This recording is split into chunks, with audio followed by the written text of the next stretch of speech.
and AIDS pandemic is not only physically and emotionally draining, but also causes economic difficulties for families. In some cases, persons living with HIV are unable to work and provide for their families. Back in 1992, to respond to this economic challenge, Vashti Innes, along with other nurses working with infected persons, saw the need and decided to take action as part of that year's World AIDS Day. The World AIDS Day theme was actually sharing the challenge, and a lot of the staff working around there wanted to know how they could help, what they could do. So Ms. Innes came up with the idea of asking all the staff members to bring a can item or a package item and put them together and make up hampers to give out to these clients who were asking for assistance. And that started in her office at the Queen Elizabeth Hospital at that time. And over the months it continued as a monthly thing, and then they started to do more education, making the public more aware of the need, and it grew and turned into a small collection base in her office. And after that, then after a number of years, the government decided to sanction it, to take it on and provide a place and a food bank manager. The food bank serves several families on a monthly basis. We can have from 10 people a day to 50 or 60 people a day. Depends on the time of the month. Usually at the beginning of the month, we get a lot of people coming in every day. You may get as much as 60 people in one day coming for hampers. And as the month goes on, coming down to the middle of the month or a little after the middle, when most people have had their hampers, because they're only coming once a month. The HIV food bank is critical since proper diet is key for those living with HIV or AIDS. HIV is a disease which causes a person's immune system to deteriorate, right? And if a person's immune system deteriorates, then they become susceptible to lots of complications, infections, different stomach problems, and they will become weak. So if we can keep a person's immune system up to a certain standard, and then the nutrition, if we can have a person having adequate nutrition, then that helps to keep their immune system up to a certain standard.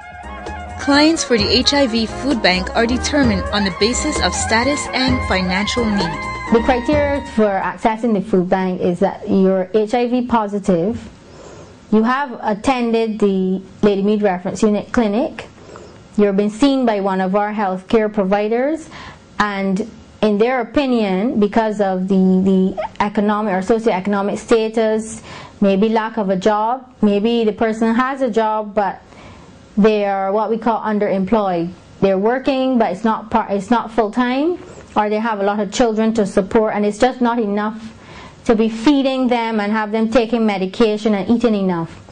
So those are the type of persons who are referred.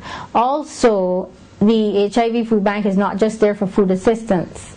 We also see persons who are infected with HIV and need nutrition counseling or nutrition education. The HIV food bank needs to be well stocked to meet the needs of its clients.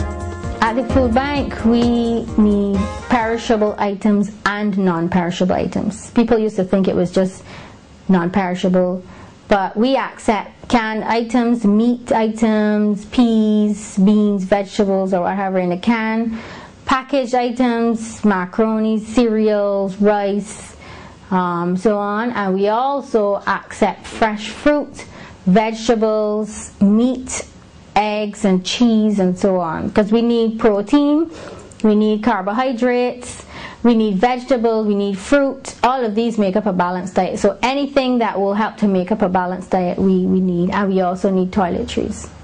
One of the things we want people to remember is not to donate things that you would not want for yourself. And I'm sorry, we have to say this. It happens sometimes. We would prefer that people would not donate damaged items, expired items, rusty items, bounced items that are in a container, we have no label, we're not sure what is in it, because we have certain standards. If you're going to be giving something to help a person to maintain a good nutrition status, you don't want to give them things that are not healthy. Although donations are received, it is still difficult for the staff at the HIV Food Bank to keep the shelves stocked. For this reason, the HIV Food Bank has introduced the Adopt a Shelf program. We are trying to encourage companies or even individuals to choose an item from our list and sign a form where you have committed to providing a certain amount of this particular item on a regular basis for a certain amount of time, and we would have it on file so we know we can look forward to that organization or that person for bringing in, for example, rice, one bale of rice every 2 months. It can be like that, and we know we're going to look for. That way we get to know what we are going to have in the food bank, because most donations are spontaneous and we don't know what we're getting. You know, we are grateful for them, but Adopt a Shelf will help us to keep our shelves stocked. The HIV Food Bank survives solely from public donations, so please remember to give generously. Perishable and non-perishable food and toiletries may be dropped off at Lady Mead Gardens, Gemmett's Lane, St. Michael. For more information on the Adopt a Shelf program and to drop off donations, contact Donna Barker at 467-9399.